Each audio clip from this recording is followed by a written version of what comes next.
The planet shimmered against the black canvas of space, a swirl of silver-blue clouds and deep green continents edged by the faintest mist of atmosphere. From the viewport of the research vessel Aurora's Promise, the world looked alive, but restrained, as though holding back secrets just beneath the surface. Ilara Voss leaned forward against the glass, her palms flat on the frame. The ship's quiet hum surrounded her, the murmur of systems that had carried humanity farther than any had dreamed possible just 2 generations ago. For all the marvel of the vessel, her eyes remained fixed on the planet. "Beautiful," she whispered, though no one was close enough to hear. Ilara had been chosen as a cultural envoy, not a soldier, not a commander. Her background was in linguistics and anthropology, and it was this that had led her to this place, the first contact mission to the planet catalogued as Erethys. The name was a human designation, but even as she whispered it, Ilara felt it did not belong to humanity. It belonged to the beings who called that world home, the Erethians. Their existence had been confirmed by orbital scans weeks earlier, and initial communication attempts had yielded fragments, mathematical patterns, resonant tonalities, structures of sound that seemed more like layered music than language. Humanity had waited for centuries, and when the discovery finally came, the hope of every dreamer and poet was realized. They were not alone. "Envoy Voss," a voice called from behind her. She turned to see Captain Terran Harvick step into the observation deck. Tall, broad-shouldered, with lines carved deep around his mouth from years of both laughter and worry, Harvick was a man whose authority did not diminish his kindness. "It never gets old, does it?" he asked, standing beside her. Ilara shook her head. "No. Every time I look, I feel like I'm standing at the edge of something vast, not just space, something greater." Harvick studied the world with her. "You are here because you feel that, because you can see what lies beyond maps and equations. Our engineers can build ships, our scientists can decipher signals, but it takes someone like you to see a people in the patterns." Ilara smiled faintly. She felt the weight of his faith in her, heavier than the responsibility of any textbook or training exercise. This was not simply about decoding, it was about bridging. The Erethians revealed themselves slowly. At first, they were glimpses caught in long-range drones, tall, willowy figures that seemed to ripple at the edges, their skin shifting with subtle hues that mimicked the world around them. Their forms were not fixed in the human sense. Their biologies appeared to flow with their environment. When sunlight touched their skin, it shimmered like water, and when they moved through forests, their bodies echoed the colors of the leaves.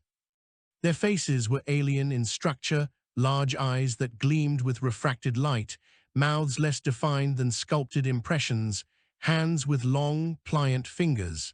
To human eyes, they seemed ethereal, like living paintings of their world. But what struck the humans most was not their appearance, but their behavior.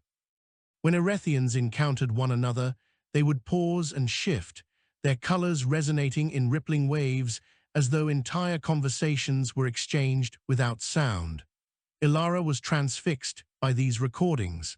She spent hours replaying fragments, studying the interplay of tones and hues. She felt more than understood that the Erethians were a people who communicated not only with their voices, but with their very beings. The first meeting was arranged on neutral ground, a wide plateau that overlooked shimmering lakes below. The Aurora's Promise descended carefully, its engines whisper quiet, releasing only a thin mist as it landed. Ilara stood at the open ramp, her heart thrumming with both awe and fear. Behind her, a small contingent of crew members remained, but this was her moment. She was to be the first human to stand face to face with an Erethian. From the tree line, they emerged. 3 of them, their bodies shifting gently like flames in a breeze. Their steps were graceful, deliberate. They stopped a short distance away, watching her with luminous eyes. Ilara stepped forward. Every instinct told her not to rush, not to impose human gestures onto alien customs. Slowly, she placed her hand over her heart and inclined her head. "I am Ilara Voss," she said, her voice steady though her pulse raced. "I come in peace and in hope of friendship." The Erethians tilted their heads. One of them, taller than the others, with skin rippling like liquid silver, stepped forward. A soft, resonant sound filled the air, a chord rather than a word, and the being's skin shifted through blues and greens that pulsed in rhythm. Ilara did not understand, not fully, but she felt it. The sound was not aggressive, not cold. It was a greeting, a recognition. She raised her voice, gentle. "We wish to know you, to learn, to share." The Erethian emitted another tone, softer, almost like a question. Ilara hesitated, then slowly extended her hand, palm open. The being looked at it, then at her face. Its own hand, long, translucent, extended. For a moment they hovered near one another, and then contact was made. The touch was cool, almost like water, but alive with subtle energy. And in that instant, Ilara felt as though an entire universe of meaning poured through the connection. It was not words, not images, but a flood of impression. Curiosity, cautious trust, the faint echo of wonder. She gasped softly, tears pricking her eyes. For the first time in history, a human and an alien stood hand in hand, and neither felt alone. The days that followed were filled with tentative exchanges. The Erethians brought Ilara and her small team to their settlements, open structures woven seamlessly into the landscape, more grown than built. Their dwellings shimmered with natural light, with walls that shifted translucently as though breathing. The humans were astonished to find no evidence of machines in the conventional sense. Yet the society was clearly advanced. Energy flowed through crystalline channels, tools seemed to emerge from the environment itself when needed, and the harmony of their living spaces spoke of a civilization that had long since mastered balance rather than domination. Communication was painstaking at first. Ilara spent long hours with Erethian individuals, exchanging sounds, gestures, and symbols. Their language was layered, a symphony of tone, color, and vibration. What to a human ear seemed like music was in truth sentences interwoven with meaning. She soon realized that a single Erethian phrase could not be translated into a single human word.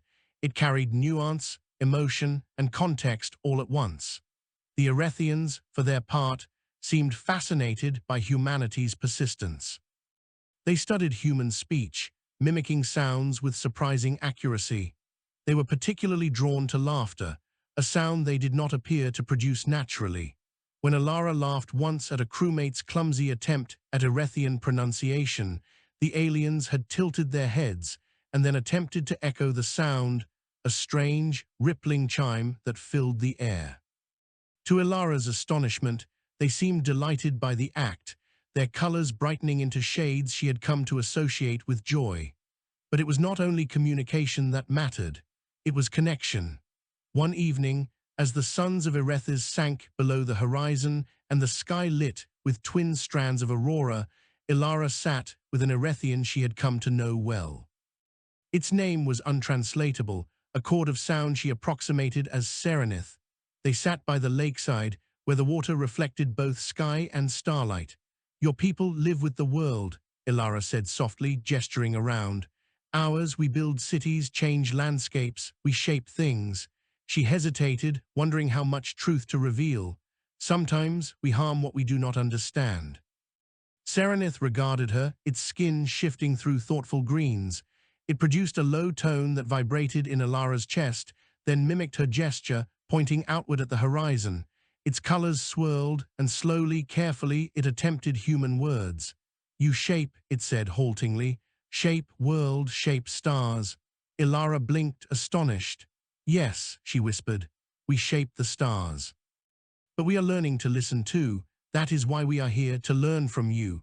Serenith touched the water's surface with its hand, sending ripples across the lake.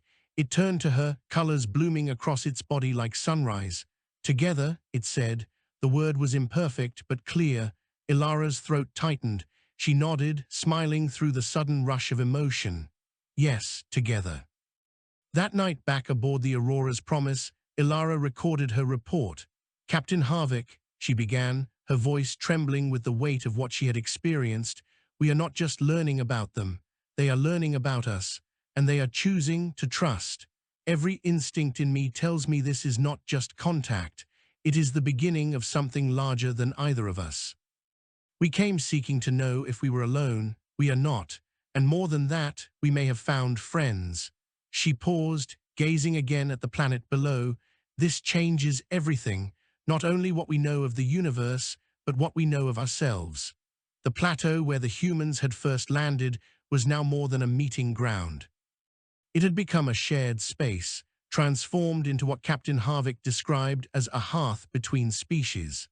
A temporary human encampment rose alongside Erethian gathering structures, woven together in harmony rather than division. The humans had been careful: no walls, no barriers, no suggestion of fortification.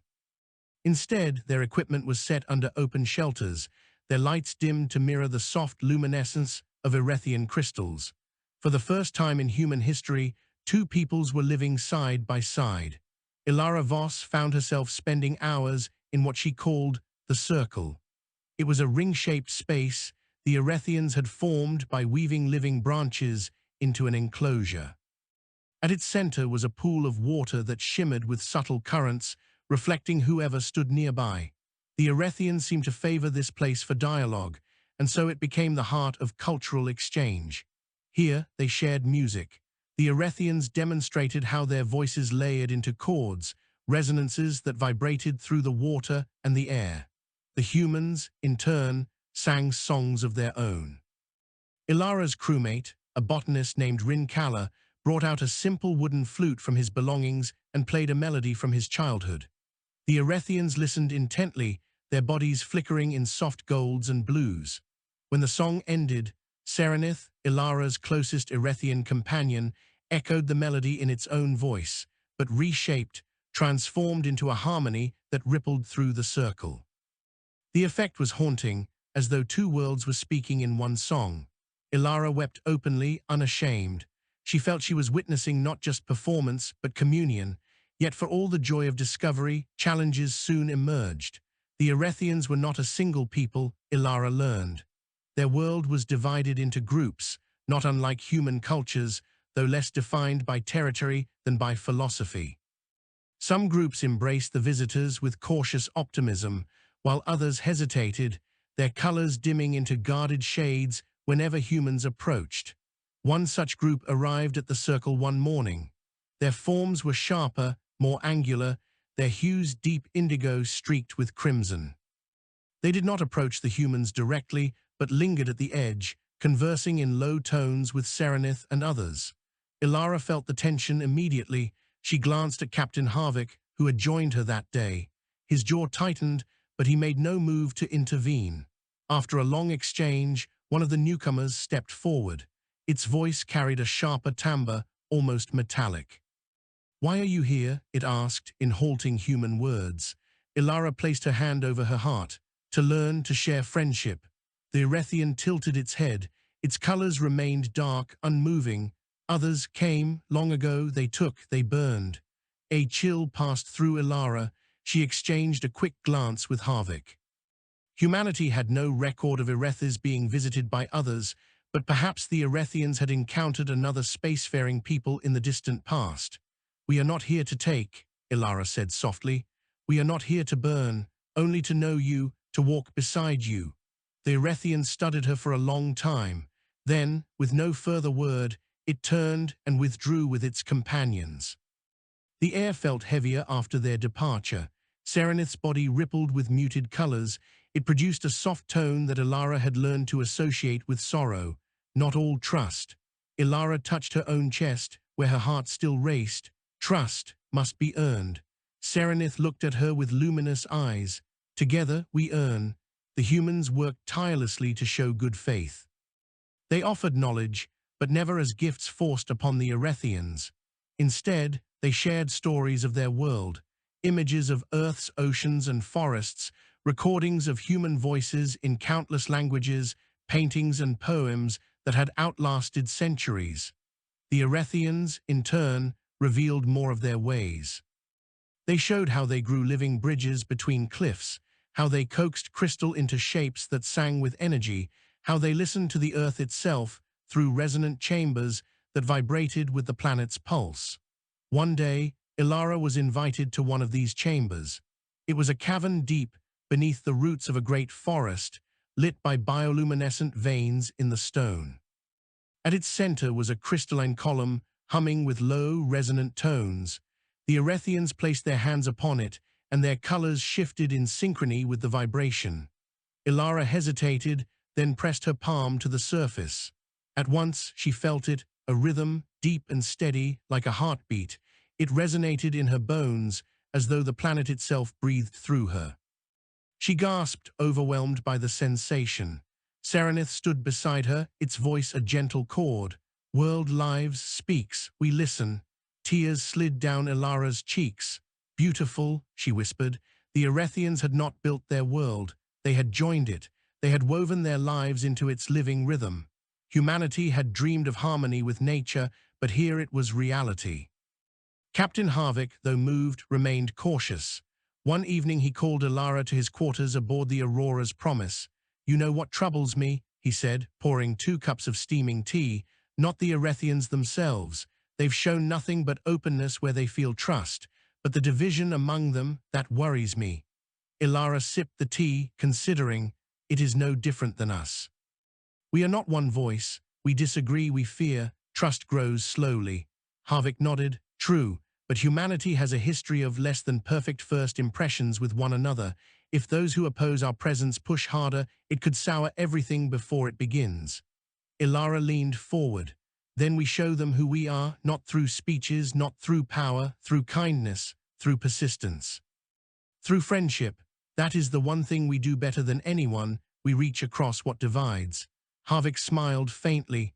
"That's why you are here, Envy Voss, because you believe that." The chance to prove it came sooner than anyone expected. During a shared gathering at the circle, a sudden tremor rippled through the ground. The water in the pool surged, spilling over the edges. Erethians shifted in alarm, their colors flashing in discordant waves. "Earthquake," Rin called, bracing himself against a pillar, but Serenith's body shimmered with sharp warning hues. "Not quake, breach." The humans exchanged uncertain glances. "Breach?" Ilara asked. The Erethians led them quickly to a ridge overlooking a nearby valley. There, to human astonishment, the earth had split open. From the fissure poured a dark substance, thick and tar-like, spreading across the soil. Plants withered at its touch, their colors draining into lifeless gray. Ilara covered her mouth. "What is that?" Serenith's tones were low, heavy. "Wound of world, deep places, blade." The Erethians moved swiftly, placing their hands to the ground, their bodies glowing as they produced harmonized sounds. The humans watched as the dark substance slowed, the flow restrained by some resonant energy. But the strain was visible. The Erethians' forms dimmed, their gestures faltered. Without hesitation, Ilara rushed forward. "We can help," she cried. Harvick grabbed her arm. "We do not know how." "Then we learn," Ilara shouted, breaking free. She knelt beside Serenith, placing her hand on the ground as the Erethians did. She had no resonance, no harmonized tones, but she began to sing. A human song, simple and wordless, carried from her childhood.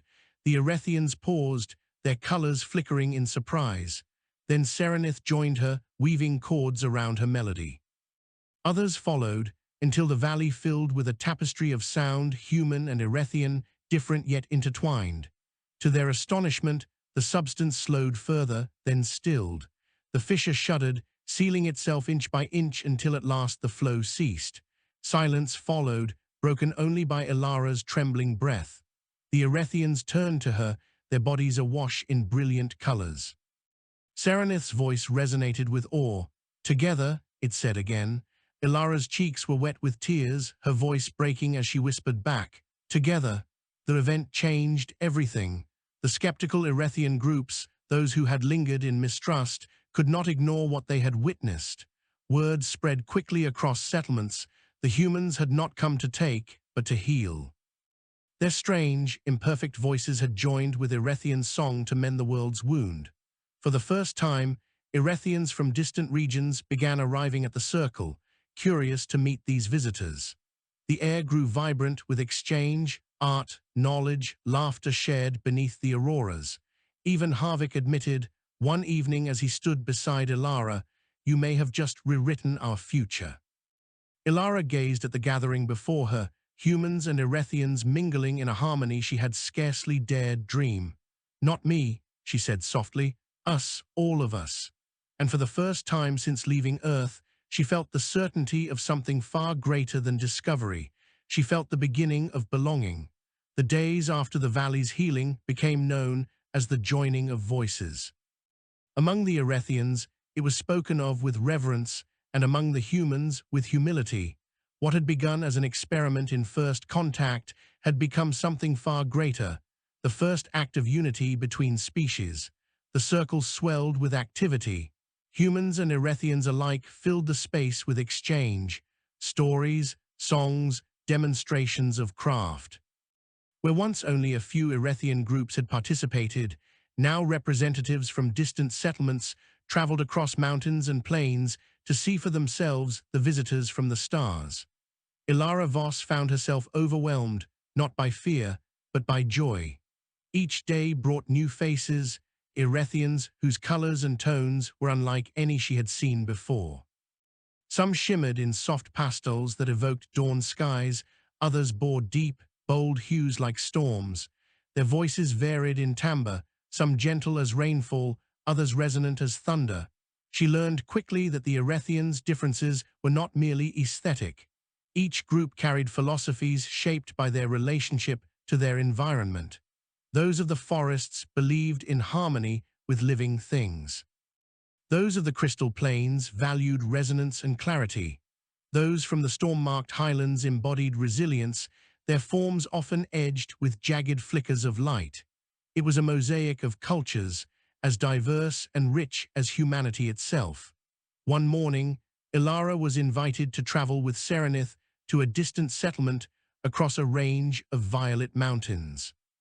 The journey was arduous, requiring both human equipment and Erethian guidance. But when they crested the final ridge, Ilara gasped aloud. Below lay a city unlike anything she had imagined. It sprawled across a vast plateau, its structures not built but grown from luminous crystal, each spire catching the sunlight and refracting it into 1,000 dancing colors. The city pulsed with gentle light as though alive. "This," Ilara whispered, "this is astonishing." Serenith's colors rippled with pride. "Heart of resonance," it said, naming the city, "oldest of our homes." The humans who accompanied Ilara stood speechless. Even Captain Harvick, not easily swayed, let out a low breath of wonder. They were led into the heart of the city, where Erethians gathered in great numbers. Their voices filled the air in layered chords, a living symphony that seemed to welcome and test at once. At the center, an elder emerged, taller than any Ilara had seen, its body shimmering with hues so subtle they seemed to shift beyond the visible spectrum. Its eyes fixed on Ilara, and when it spoke, its voice was deeper than stone. "You are the one who sang." Ilara swallowed, placing her hand over her heart. "Yes, I sang, but we all did, together." The elder regarded her for a long moment, then its colors softened.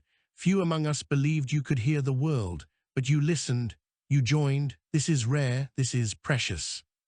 Ilara's eyes burned with tears she struggled to contain. "It was not only me, it was my people. We wish to listen more. We wish to walk beside you." The elder raised its long hand, gesturing to the gathered Erethians. "Then you will walk not beside one, but beside all. You will see who we are, and we will see who you are." What followed was unlike any experience in human history. The humans were invited to participate in a convergence, a great gathering of Erethian groups who rarely assembled in one place. Over the following days, delegations arrived from every corner of Erethis. Some traveled by gliding on winds with membranous extensions, others by crystalline crafts propelled by resonant tones. They filled the heart of resonance with color and song until the entire city seemed to glow with living light. Ilara and her companions were given a place of honor, not as rulers or conquerors, but as equals. The Erethians wished to know everything, about Earth's seas and deserts, about human art and science, about the mysteries of stars. The humans shared eagerly, projecting images and recordings, offering demonstrations of their instruments, even teaching Erethians simple human dances. The sight of tall, luminous beings attempting to mimic a clumsy human waltz sent ripples of laughter through the gathering, laughter mirrored by the Erethians in their own chiming way. But the humans learned just as much. They were shown rituals of resonance where hundreds of Erethians sang together, creating vibrations that shaped crystal into intricate patterns. They witnessed healing ceremonies where the tones of a community aligned to soothe an injured member. They walked living bridges that pulsed with subtle energy, as though carrying the memory of those who had crossed before. Ilara felt as though she were walking inside a dream, each moment reshaping her understanding of what it meant to live, to connect, to belong. Yet beneath the wonder, tensions stirred. Not all Erethians celebrated the convergence. In the outer rings of the city, groups gathered whose colors remained dim, their voices sharp with dissonance. They murmured of caution, of risk. Some spoke of the visitors as a disruption to the balance of the world. One evening, as Ilara walked the crystalline streets with Serenith, she overheard a group speaking in low tones. Though she could not understand every word, the emotion was clear, fear. She turned to Serenith. "They do not want us here." Serenith's colors flickered in shades of gray. "They remember wounds. Long ago Skybearers came, not as you, they took. They scarred, trust broken." Ilara's heart clenched. "Then we must show them we are different, that we heal, not harm." Serenith touched its hand to her arm, a gesture of comfort it had learned from her. Trust grows slow, like crystal, strong when time has shaped. The test came during the height of the convergence. As the humans prepared to demonstrate one of their technologies, a small device capable of purifying water, a sudden outcry rippled through the gathering. From the edge of the crowd, an Erethian stumbled forward, its form dim and trembling. Dark streaks marred its body, spreading like cracks. Erethians rushed to support it, but their tones faltered. "Blight," one whispered. Ilara watched in alarm as the being collapsed, its body shuddering. The colors of those around it dimmed in despair. "What is happening?" Captain Harvick demanded. Serenith's voice was low. "Deep sickness comes when world wounds spread, few survive." Without thinking, Ilara knelt beside the fallen Erethian. She placed her hand against its trembling form, feeling the wrongness in its resonance. Around her, Erethians sang, their chords weaving desperately to stabilize it. But the sickness deepened, resisting their efforts. Ilara's mind raced. She thought of the fissure, of how her human song had joined theirs to heal the land. Could it work here? She began to hum a low, steady note.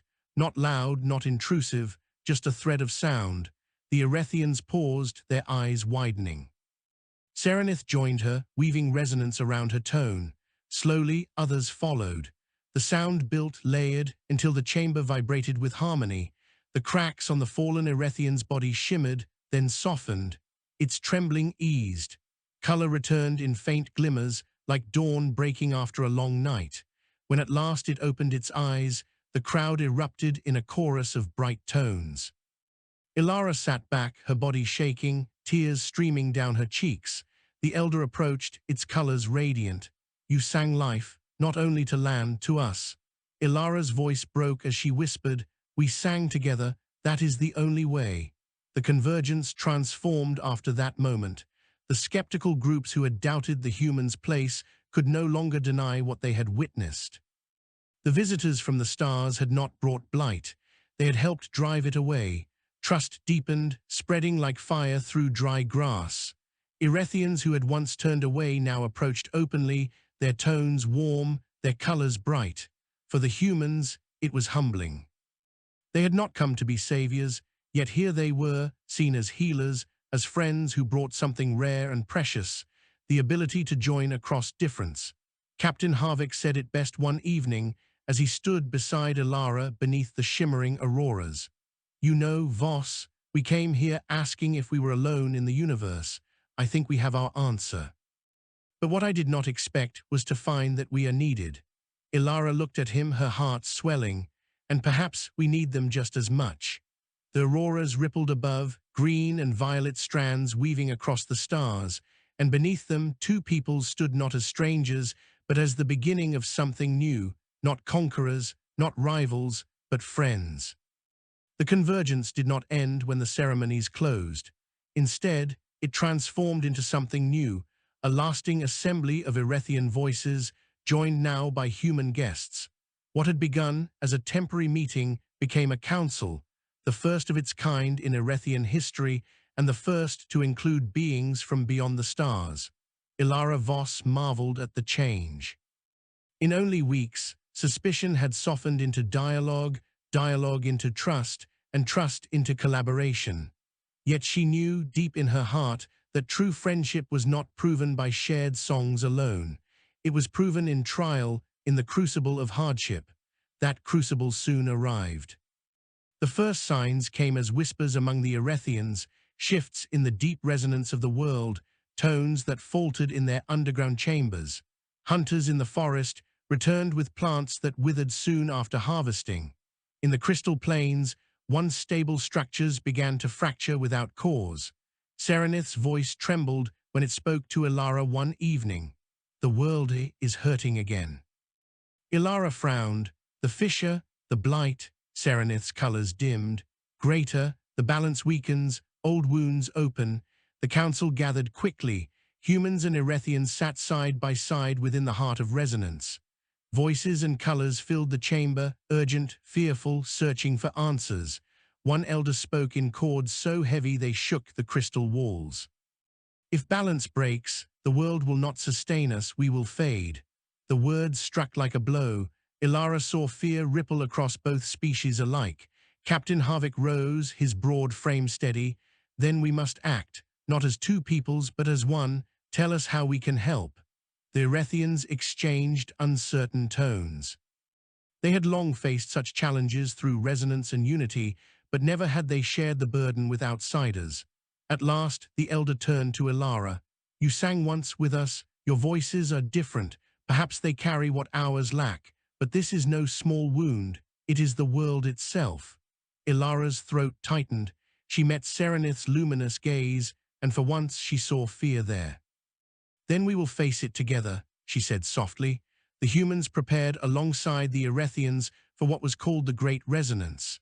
It was a ritual undertaken only in the most dire of times, meant to stabilize the planet's wounded core. Hundreds would gather, their voices and colors harmonizing to mend what was broken deep within the world. Never before had outsiders been invited. The chosen site lay at the center of Erethis, a vast canyon carved by ancient rivers, its walls lined with crystal veins that glowed faintly even in darkness. The air vibrated with low tones that seemed to rise from the earth itself. Ilara stood at the edge, awestruck. It feels alive, she whispered. Serenith's voice was hushed. It is alive. We are its children. If it dies, we die. The humans formed a small circle among the vast gathering of Erethians. They had no natural resonance, no glowing colors, no voices that could shape stone. But they had something else: will, imagination, and the unshakable determination to try. The ritual began. Thousands of Erethians raised their voices, tones weaving into a great tapestry of sound. The canyon walls thrummed, crystals pulsing with light. The ground itself seemed to breathe. Ilara felt the vibration in her bones. She closed her eyes, trying to catch the rhythm. Then, heart-pounding, she began to sing. Her voice was small against the thunder of resonance, but it was human, warm, fragile, alive. Around her, other humans joined.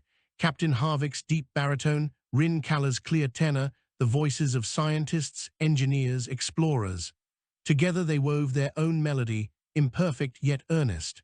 At first, the Erethians faltered, startled by the intrusion of such strange tones, but Serenith raised its voice, wrapping human song in resonance.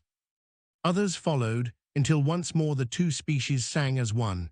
The effect was staggering. The crystals blazed with light, brighter than ever before. The canyon walls shook, not with destruction, but with renewal. A roar of sound rose from the depths, as though the planet itself cried out, and then slowly steadied. When at last the voices fell silent, the air was thick with stillness. The canyon glowed with steady light, no longer flickering. The earth beneath their feet felt strong again. Ilara swayed, exhausted. Serenith caught her, its touch cool and steady. "You gave more than voice," it said, its colors radiant. "You gave hope." Ilara's chest tightened. "No," she whispered, her voice hoarse. "We gave it together." News of the great resonance spread across Erethys like fire. Where once humans had been strangers, they were now honored as kin. Settlements that had never seen a human welcomed them openly, eager to hear their songs, their stories, their laughter. For the Erethians, humanity had brought something they had not known they lacked: an outside perspective, a fresh way of weaving resilience into tradition. For humanity, the Erethians had revealed a way of living that did not conquer but harmonized. The bond between them was no longer tentative. It was a bridge, strong and luminous, stretching across the stars. In the quiet that followed, Ilara sat once more beside the shimmering lake where she had first spoken with Serenith. The auroras rippled above, painting the night sky in green and violet. "You know," she said softly, "back on Earth, people used to ask a question: what makes us special? We were just one species on one world, and we wondered if we mattered in the vastness of space." Serenith tilted its head, listening. Ilara smiled faintly. "Now I think I know the answer. We matter because we can reach out, because we can befriend, because we can stand with others, not alone." Serenith touched her hand, colors blooming like sunrise. "You are bridges between stars." Ilara's eyes filled with tears. "And so are you." Together they sat, human and Erethian, watching the sky. The universe was vast, filled with mysteries yet to be discovered. But in that moment, beneath the auroras of Erethys, it felt smaller. It felt like home. The great resonance marked a turning point. Where once Erethians had been cautious hosts and humans careful guests, they were now something else entirely: partners. The trust forged in the canyon bound them together with a strength that surprised even those who had believed most fiercely in friendship. But no bond, however radiant, could remain still. Bonds grow, they reach outward. And soon the humans and Erethians began to dream beyond Erethys. It began with questions. Around the circle, Erethians would gaze at the night sky, their luminous eyes fixed on the stars. Their voices carried chords of wonder. "What lies there?" one asked, its colors rippling in shades of indigo. Ilara smiled softly. "Other worlds, other suns, some like yours, some not. We have walked among them." The Erethians tilted their heads, tones vibrating with awe. "You have walked stars." "Yes," Ilara replied, her throat tightening with the memory of Earth, so distant yet ever near. "We built vessels that sail the dark, guided by light. That is how we found you." There was silence, then Serenith spoke, its voice a steady chord. "And if we walked with you?" The suggestion hung in the air, shimmering like an aurora. For centuries, the Erethians had lived in harmony with their world, never seeking the sky. But now, with humanity beside them, the stars no longer seemed distant. They seemed possible. Captain Harvick was cautious. He gathered his senior crew aboard the Aurora's Promise to discuss the prospect. "Our mission was to establish contact, not launch a galactic partnership," he said, his voice steady but thoughtful. "If we bring them into the wider fold, we risk exposing them to dangers they cannot yet imagine." Rin Kala leaned forward, eyes alight. "But Captain, they want to know. They want to walk the stars with us." "Are we to deny them the chance because of our fears?" Ilara spoke quietly, but with conviction. "They healed us as much as we healed them. If we close the door now, we betray the very trust we've built. The question is not whether they are ready. The question is whether we are brave enough to walk beside them." Harvick studied her for a long moment, then let out a slow breath. "You always know how to corner me with hope, Voss." The decision was made. The humans offered to show the Erethians the Aurora's Promise. For most, it was the first time they had ever left the ground. They ascended the vessel's ramp hesitantly, their forms shimmering with both fear and wonder. Inside, their colors pulsed brighter as they beheld the vastness of human technology: walls that hummed with power, consoles that glowed with data, corridors that led not to forest or crystal but to stars. Ilara guided Serenith to the observation deck.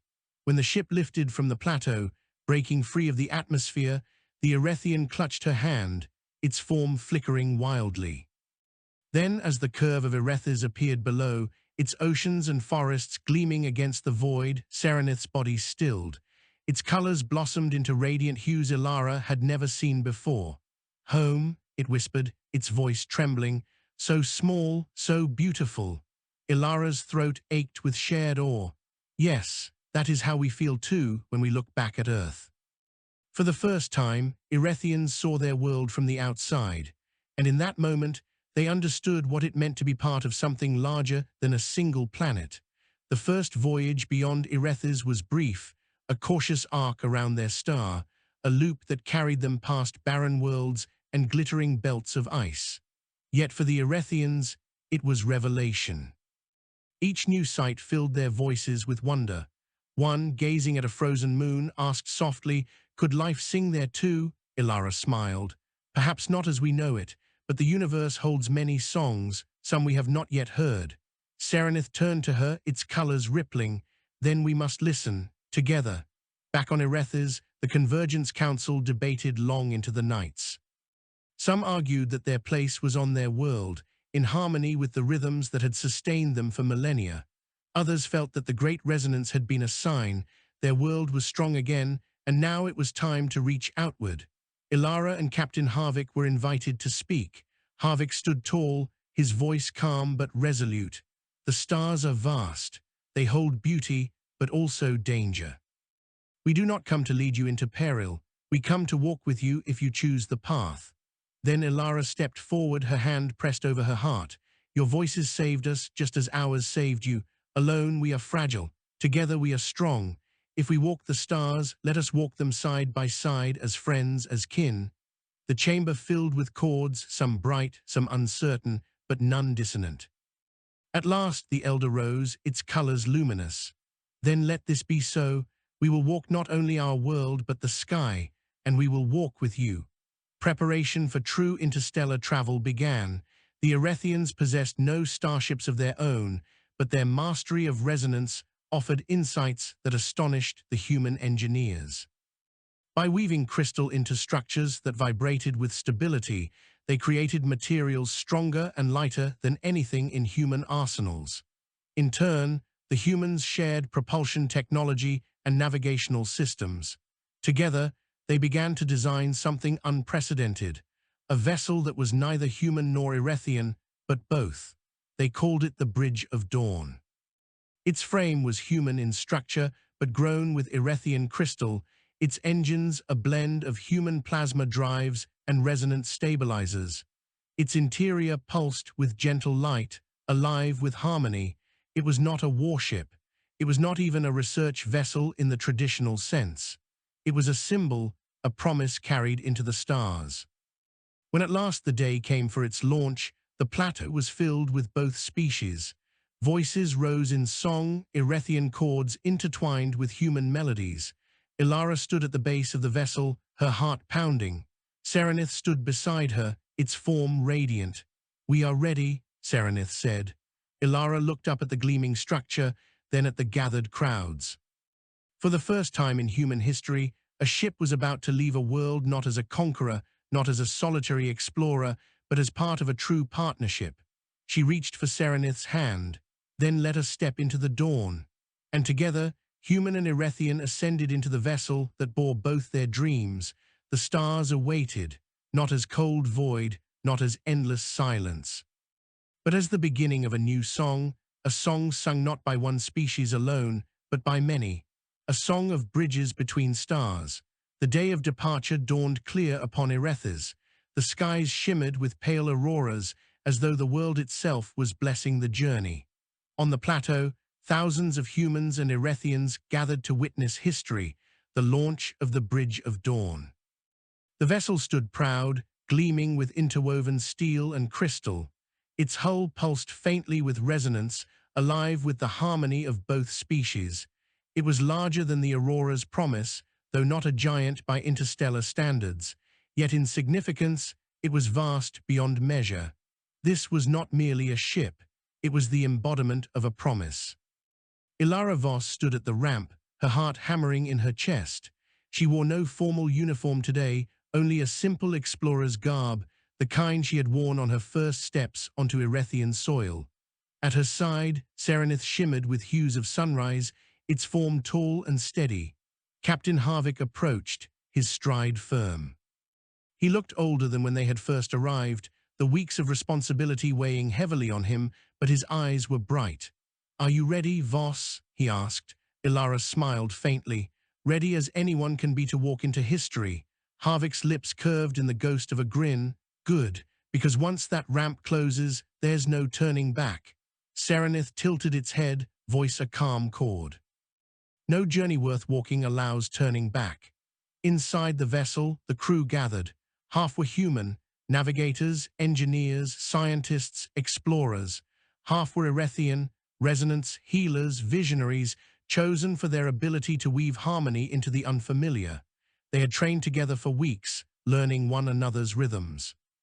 Humans had practiced matching tones and movements in resonance halls, though their voices could not sustain the pure chords of Erethians. Erethians had learned to read star maps and interface with human consoles, though their luminous forms seemed at odds with cold machinery. Yet somehow, together, they fit. At the center of the bridge, a crystalline pillar pulsed gently, an Erethian addition that interfaced with the ship's systems. Around it, human consoles glowed. It was a marriage of tradition and technology, resonance and reason. Captain Harvick took his seat at the command chair. Ilara stood at the science station, Serenith beside her, its tendrils brushing lightly against the crystal pillar. "Systems online," Rinkala reported from navigation, his voice steady. "Engines stable, resonance field holding." Harvick exhaled slowly. "Then let's begin." The ship rose from the plateau, its thrusters burning pale against the sky. Voices erupted in cheers below, both human and Erethian. As the ground fell away, the auroras stretched across the horizon like a farewell gift.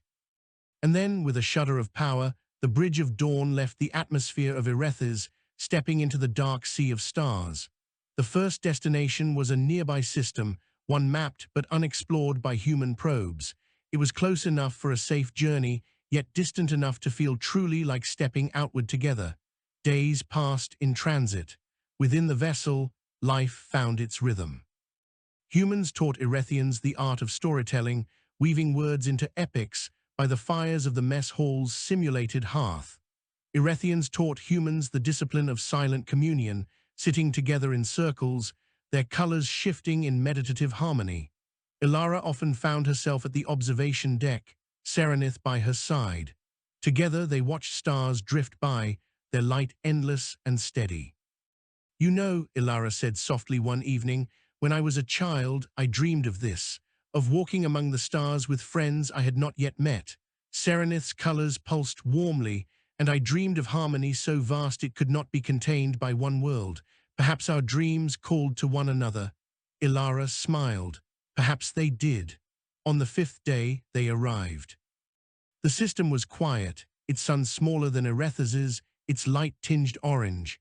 Several barren worlds circled it, their surfaces scarred and lifeless. But one world caught their eye, a sphere of pale blue, half shrouded in ice, its equator lined with seas that shimmered faintly. "Potentially habitable," Ilara murmured, scanning the readings. "Thin atmosphere, but water, organic compounds." With time, it could be made to flourish. The Erethians gathered at the viewing deck, voices rippling with awe. To them, this was not just a world. It was a possibility, the first step into the wider chorus of existence. But then the unexpected happened. The sensors flared. "Captain," Rin said sharply, "I'm picking up signals, weak but structured, not natural." Harvick's eyes narrowed. "Origin, planetside," Rin replied. "Equatorial region. The signal pattern is old, decayed, but definitely artificial." A silence fell across the bridge. Ilara's pulse quickened. "Another species?" Serenith's form flickered with unease. "Others walked here long ago." They descended carefully into the planet's atmosphere, shields humming softly. The landscape unfolded beneath them, vast icy plains, frozen seas, jagged mountains that pierced the clouds. At the equator, where waters still flowed, ruins sprawled across the land. Structures of metal and stone jutted from the earth, half buried in ice. Towers leaned and crumbled, their surfaces scarred by time. Ilara's breath caught. A city. Whoever lived here, they were advanced. The signals continued to pulse faintly, a ghostly heartbeat from a civilization long gone. Harvick's jaw tightened. We proceed with caution, land us near the source. On the surface, the cold bit sharply, though the air was breathable. The crew fanned out among the ruins, their footsteps crunching on frost. Erethians moved with reverent silence, their colors dimmed in respect. The signal led them to the heart of the city, a great spire, cracked but still standing. Inside, they found chambers filled with silent machines, their purposes long lost. Crystals flickered faintly on the walls, a last gasp of power. Ilara approached one of the consoles. Her fingers brushed ancient keys, and to her surprise, the system sputtered to life. A projection flickered in the air, images of beings not unlike humans, though taller, their forms elegant and angular. The images showed cities, then stars, then ships sailing among them. And finally silence, worlds fading, lights extinguishing. Ilara's throat tightened. They died out. Serenith's voice trembled. Another song ended. But then the projection shifted. A final image appeared. Two figures, one placing its hand over its heart, the other extending an open hand outward. A gesture of offering, a gesture of reaching. Ilara's chest ached. They wanted someone to find this, to carry their memory. Back aboard the Bridge of Dawn, the crew debated what to do. "Captain," Rin said quietly, "we could catalogue this and move on. There's nothing left here, just ruins." "No," Ilara interjected sharply. "There is something left, their memory, their hope that someone would listen." She turned to the Erethians, her voice steady. "They may be gone, but their song doesn't have to be lost. We can carry it. We can make sure their dream isn't forgotten." Serenith's colors brightened, a slow, deliberate glow. "Yes, this is why you walk stars, not to conquer, but to remember. To connect." Harvick studied them both, then gave a firm nod. "Very well. We'll mark this world, preserve its history, and add it to our charts as the first legacy we share." Before leaving, the humans and Erethians gathered in the ruins. Together, they raised their voices, Erethians in deep, resonant tones, humans in fragile, yearning song. The sound echoed through the broken city, filling it with life once more. For a brief moment, it was as if the lost civilization sang with them, their memory joining the harmony. And then silence returned, but not emptiness, for the song was carried now in the hearts of two peoples who would not forget. As the Bridge of Dawn rose from the planet, Ilara looked down at the ruins. Her chest was heavy, yet full. She turned to Serenith. "This is what it means to walk together, to honor what came before, to carry it forward." Serenith's colors shimmered softly. "Yes, bridges not only span stars, they span time." Ilara's eyes filled with quiet tears. "Then let's make sure none of these bridges ever fall." The discovery of the lost civilization lingered in every heart aboard the Bridge of Dawn. The ruins had been more than stone and silence. They had been a reminder that even the greatest songs could fade if sung alone. But the crew carried that memory not as sorrow, but as resolve. To walk the stars together meant not only seeking new worlds, but preserving those that came before. The galaxy, however, was not done testing them. Their next destination was a system rich with life, a bright sun, green planets, and a scattering of moons that gleamed like jewels.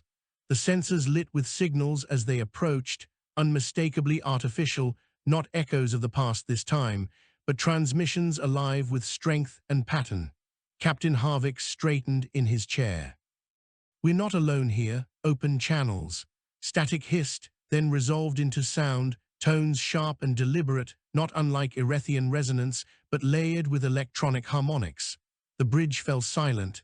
Erethians leaned forward, their colors flickering with recognition of kinship in vibration. Humans leaned forward, hearts pounding at the nearness of living contact. At last, Ilara spoke.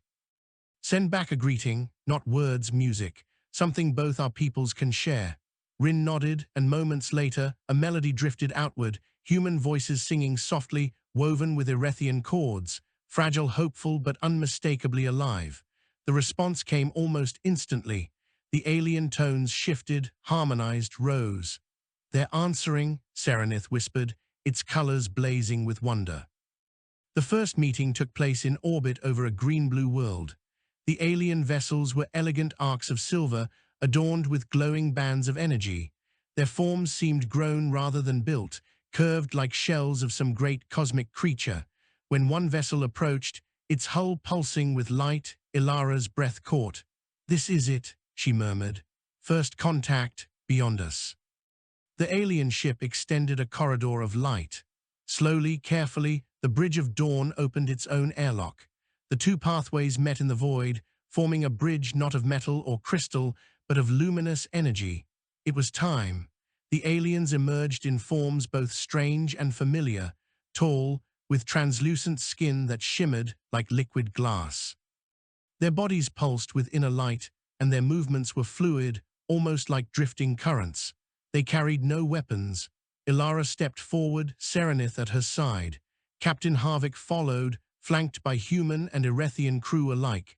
The alien leader extended a hand of many flowing digits. Its voice was a cascade of tones, resonant yet mechanical. Serenith responded first, raising its tendrils in greeting. "We come not to take, but to walk, to befriend." The alien's tones shifted, softened. Then, to everyone's astonishment, it placed one luminous hand over its chest and extended the other outward, the same gesture carved into the ruins of the lost world. Ilara's throat tightened. She stepped forward, mirroring the gesture. "We know this greeting," she whispered. "It was left for us by those who came before." The alien's light pulsed brighter, as if in recognition. A bridge had been crossed, not only between species, but across time itself. In the days that followed, dialogue blossomed. The new species, who called themselves the Thala, were travelers of resonance and energy. They had long wandered the stars in fleets of living vessels, seeking harmony in every system they touched. When they learned of the lost world discovered by humans and Erethians, their tones dimmed in sorrow. "We knew of them," their leader confessed. "They were distant cousins of thought and song. We grieved their silence." Ilara felt tears sting her eyes. "Then we carry their memory together. None of us will let their song vanish." The Thala's inner light brightened. Yes, together. The Convergence Council on Erethys convened once more, this time joined by voices not of two species, but three. Humans, Erethians, and Thala gathered in harmony, their sounds and colors weaving into something greater than any had known before. Ilara stood at the circle's heart, her voice steady. "This is why we walk the stars, not for conquest, not for dominance, but to find friends we did not know we had, to weave a song that cannot be silenced." Serenith stood beside her, radiant as dawn. "Alone, songs fade, together, songs endure. Let this harmony be our promise, that no voice shall be forgotten and no star shall be silent." Captain Harvick raised his head, his voice strong. "Then let this council be known as the First Accord.